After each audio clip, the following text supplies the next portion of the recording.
고린도전서 11장 1절에서 2절까지 말씀입니다.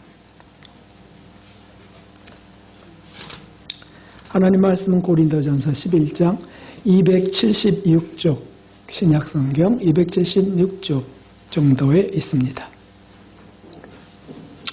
고린도전서 11장 1절에서 2절까지 말씀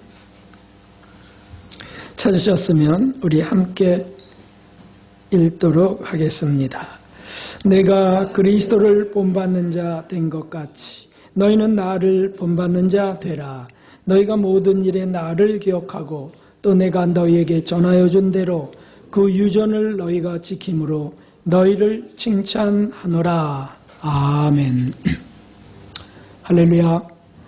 하나님의 크신 은혜와 거룩한 빛이 오늘 예배하시는 모든 분들의 영혼 속 깊이 임하기를 주님의 이름으로 기원합니다. 예수님을 더 사랑합시다. 우리 옆분들을 축복하면서 인사하겠습니다. 예수님을 더 사랑합시다.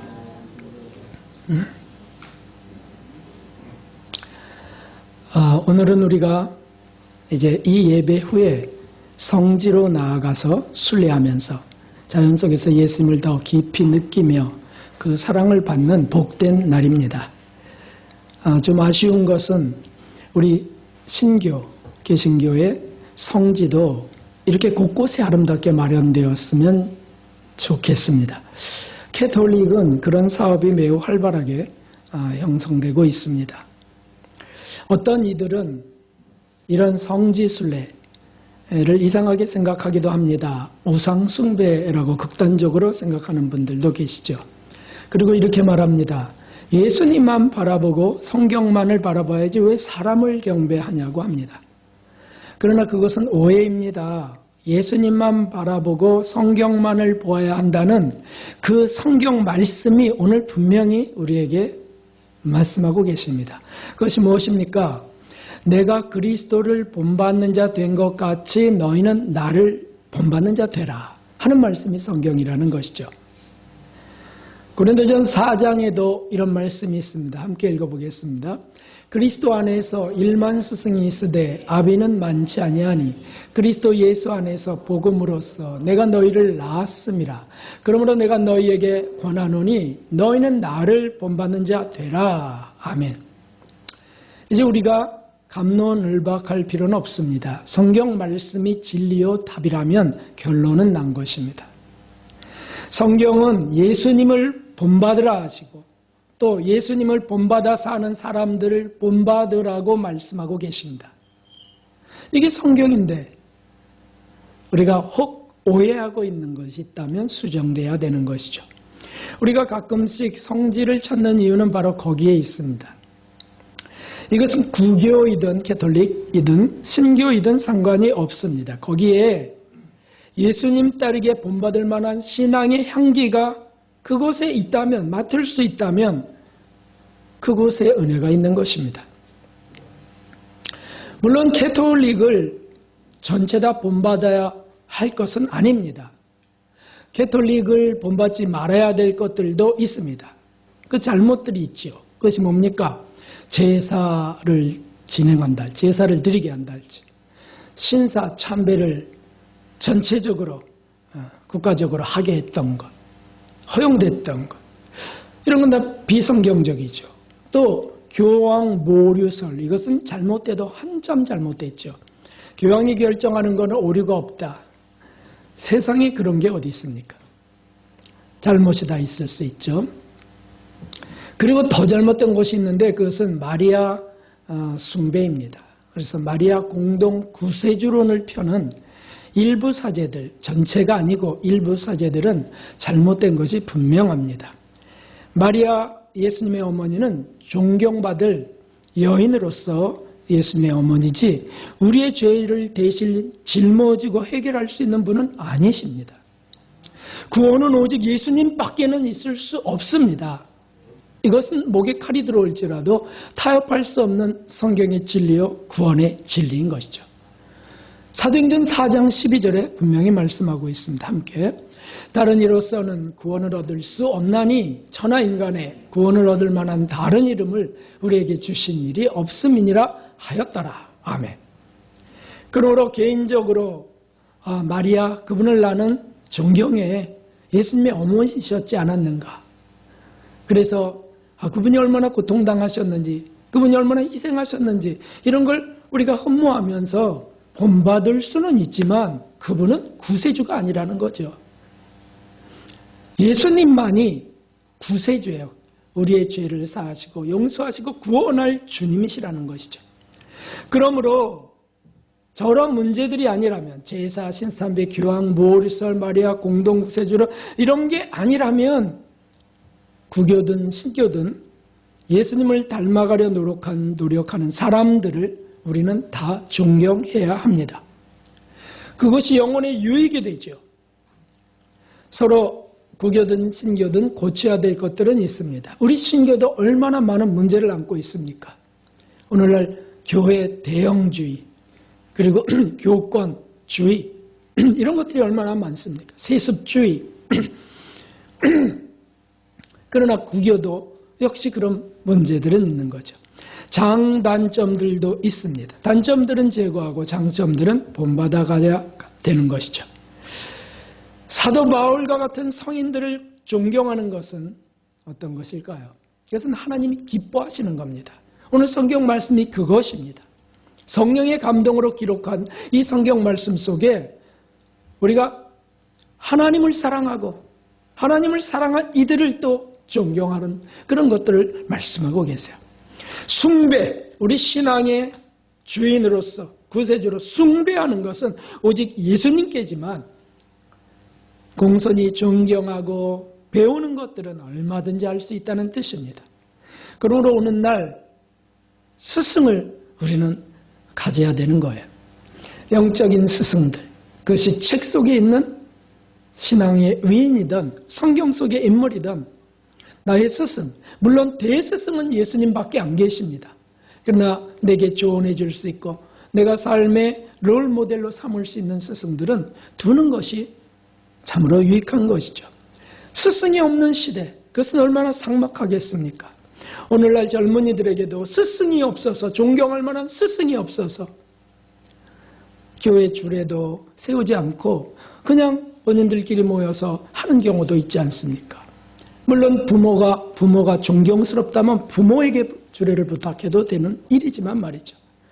오늘날 너무 가볍게 모든 것들이 진행됩니다. 한마디로 스승이 없는 시대, 스승을 두기 싫어하는 시대라는 뜻이죠. 그러나 저와 여러분은 예수님을 사랑해서 이곳에 모인 줄 믿습니다. 예수님을 사랑한 이들이 어떻게 믿음을 지켰는지, 어떻게 신앙을 지키며 죽어갔는지 이런 것들을 배우는 것이죠. 그래서 용기와 힘을 얻기 위해서 사실은 성지도 종종 순례한다면 그것은 매우 영혼에 유익함이 있습니다. 성지를 순례하면 공통적으로 동일하게 일어나는 감동이 있습니다. 그것이 뭐냐면 자신의 게으른 삶을 부끄럽게 여긴다는 거예요. 성지에 가면 누구나 다 느끼는 거예요. 난 너무 게을렀어. 나는 너무 이기적이었어. 나는 너무 세속적이었어. 그리고 다시 은혜를 받아 힘을 얻는 것이죠. 그래서 오늘 우리는 1년에 2차례씩 하게 되는 이제 올해 마지막이죠. 그래서 남양 순교 성지로 나아가려고 합니다.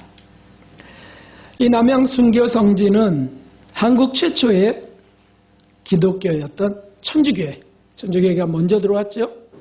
그 천주교회 박해의 역사에 증인이 되고 있는 곳입니다. 증거가 되고 있는 곳이죠. 우리 한국은 처음에 초기에 복음이 전해졌을 때 100년 동안 대박해들을 이제 경험하게 됩니다. 그게 바로 1801년에 있었던 신유박해, 기해박해, 병어박해, 병인박해로 이어지는 대박해의 역사들입니다.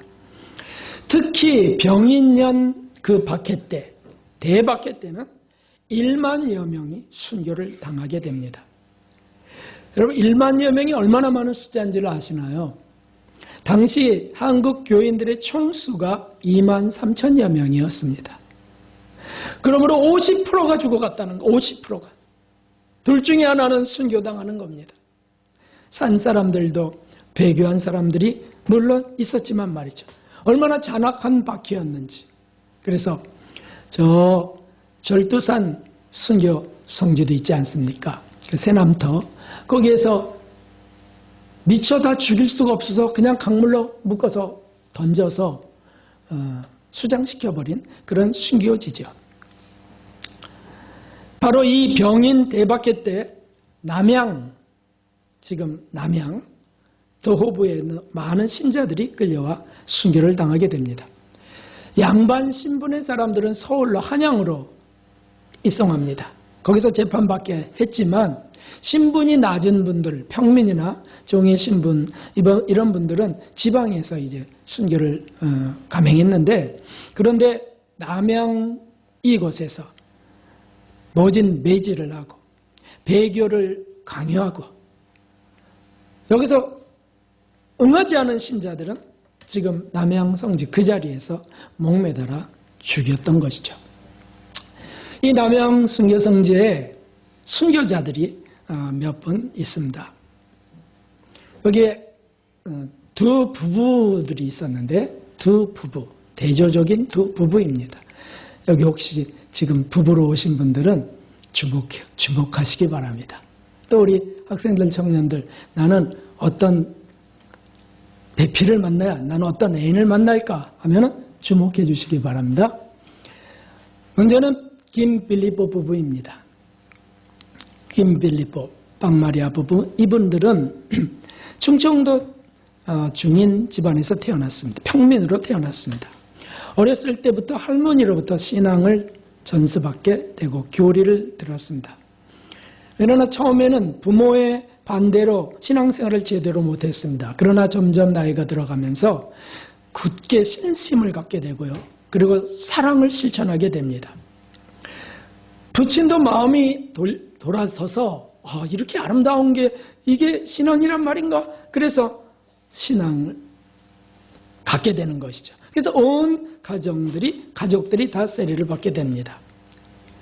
그리고는 두 부부는 드디어 이제 결혼을 하게 됐는데 자녀들에게도 신앙교육을 잘 시켰고 불신자들에게도 복음을 전하는데 열심을 내었습니다. 본래 성품이 착하고 순량한 데다가 신앙생활에 철저했기 때문에 그 성도들의 그 회장이 됩니다.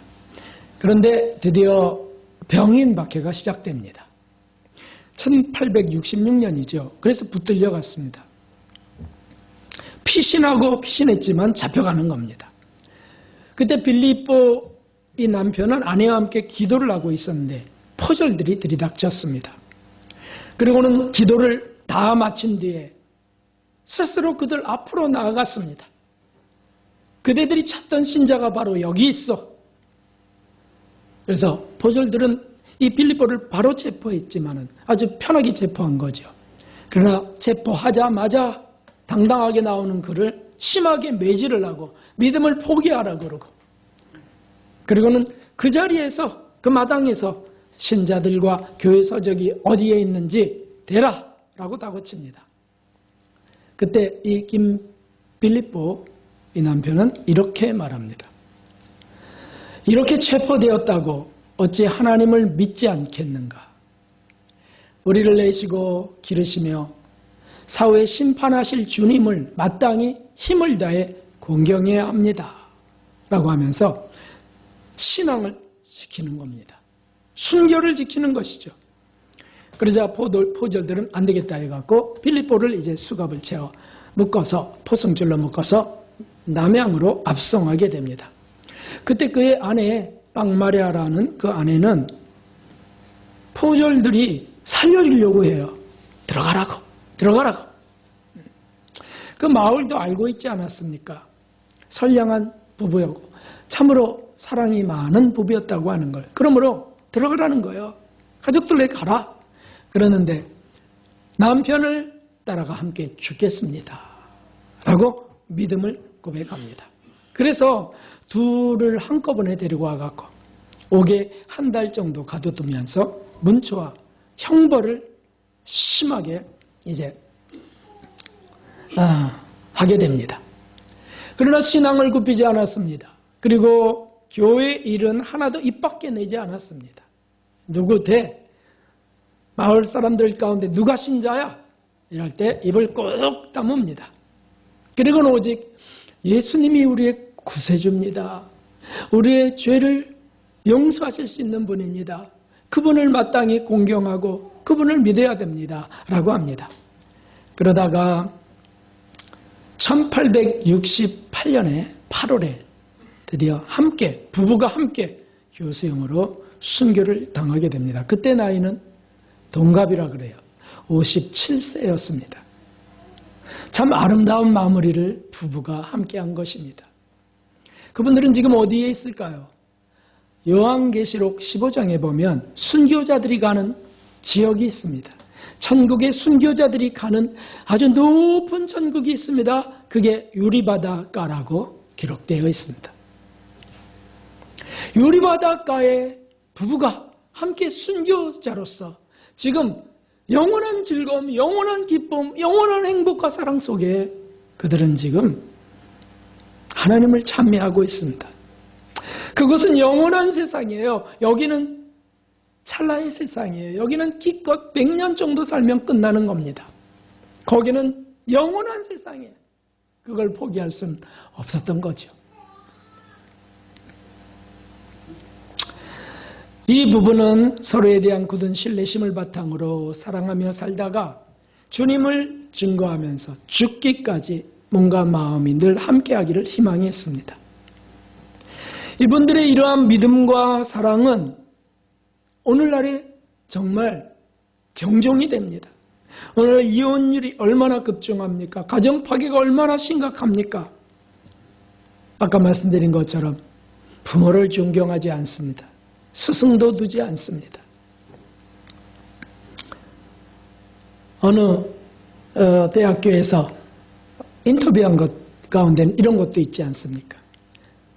당신의 부모님이 언제 돌아가셨으면 좋겠다고 생각하십니까? 했더니 60세에 돌아가셨으면 좋겠습니다.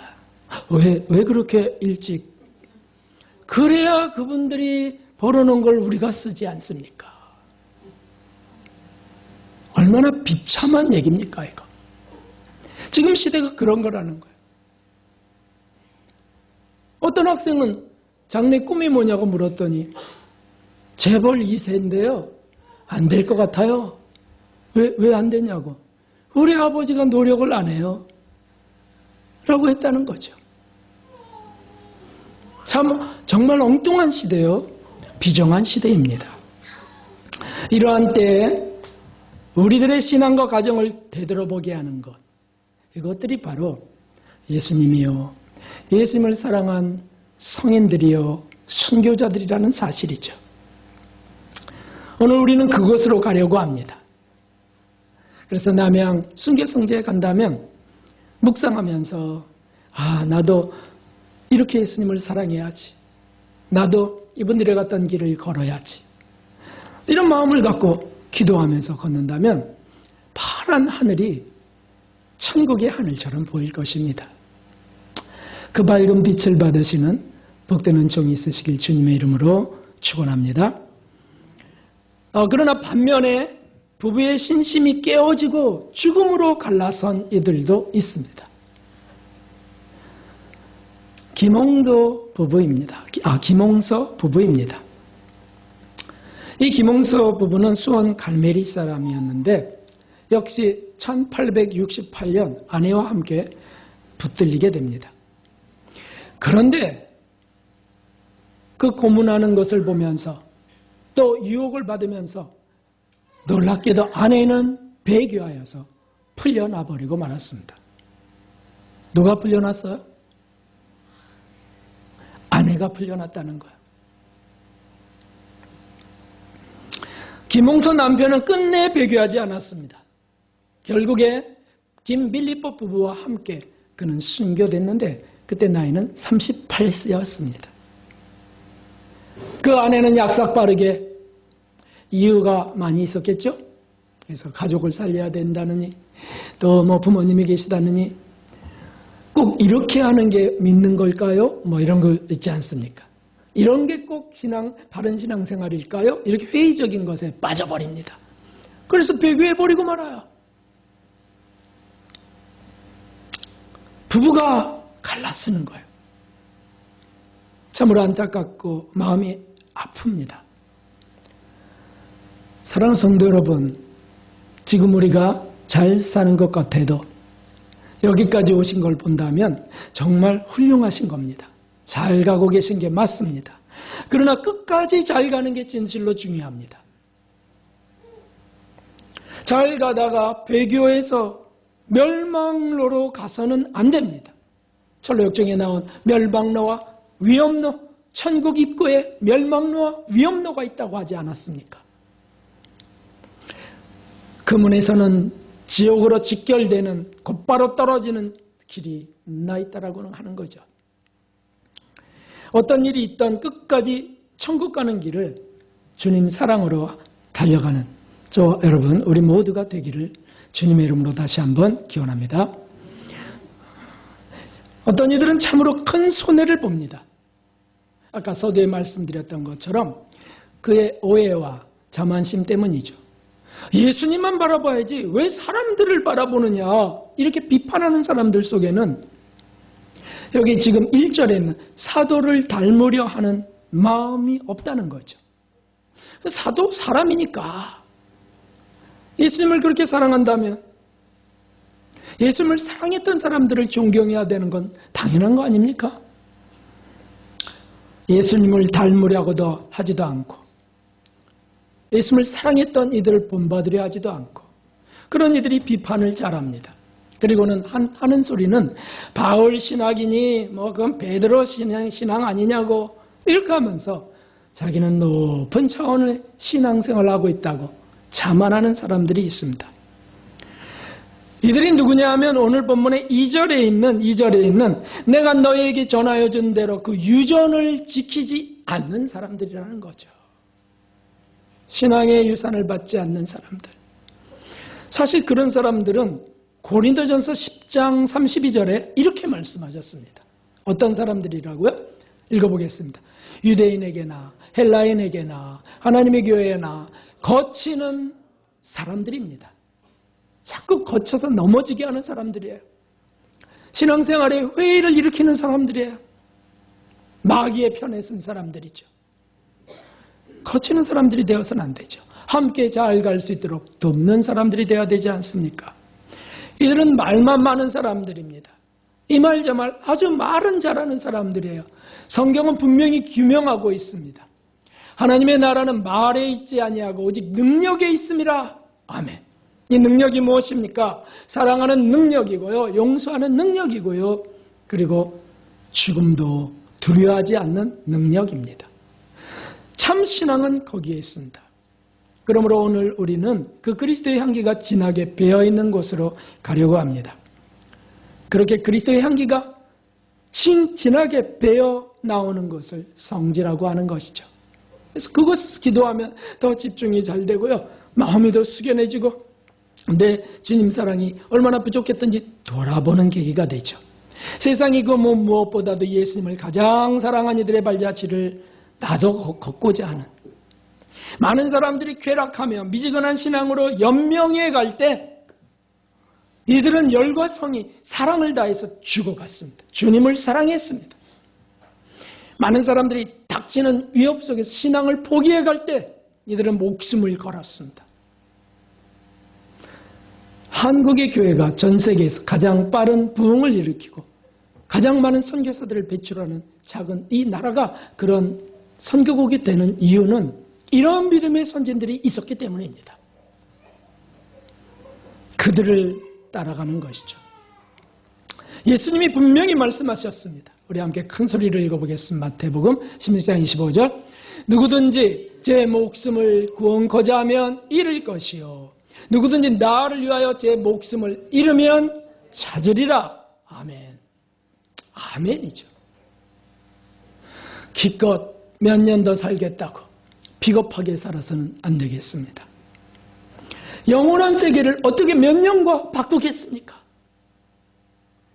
사랑하는 성도 여러분, 우리의 삶이 때로 힘들고 어려워도 우리를 위하여 죽으시고 다시 사신 주님의 발자취를 쫓아야 되겠습니다. 우리 학생들도 여기에 왜 나오셨습니까? 떡볶이 준다고 하니까 나왔어요? 이런 친구는 없겠죠. 예수님을 알기 위해서 나왔습니다. 예수님을 사랑하기 위해서 배우려고 나왔습니다. 잘 나오신 거죠. 그렇게 가는 겁니다, 신앙은. 여러분들이 구원되어 여러분의 가정에 부모들도 지옥에 가지 않습니다. 그들도 구원된다는 거죠. 그리고 주님을 의의 목숨을 바친 성인들의 발자취를 쫓아가는 것입니다. 그래서 교회에서는 빛을 많이 조명받아야 돼요. 예수님의 빛, 그리고 예수님을 사랑했던 성인들의 빛, 이 시대에 살면서 순교자들의 빛, 주기철 목사님처럼 또 예수님을 믿고 이렇게 달라졌다고 하는 신앙의 영웅적 선배들의 빛을 받아야 됩니다. 그럴 때 주님은 우리와 함께 하시며 우리의 신앙을 더 능력 있게 하실 줄 믿습니다. 마지막으로 성경 구절 한번 우리 고백과 베드로 사도의 고백과 함께 고백하길 원합니다. 이를 위하여 너희가 부르심을 입었으니 그리스도도 너희를 위하여 고난을 받으사 너희에게 본을 끼쳐 그 자취를 따라오게 하려 하셨느니라. 아멘. 오늘 모두 큰 은혜를 넘치도록 받으시기를, 그리고 혹 성지로 못 가 돌아가는 분도 이 은혜를 품고 돌아가시는 귀한 부부들 다 되시고 귀한 성도님들 다 되시길 주님의 이름으로 축원합니다. 우리 383장 찬송 드리고 헌금도 드리겠습니다.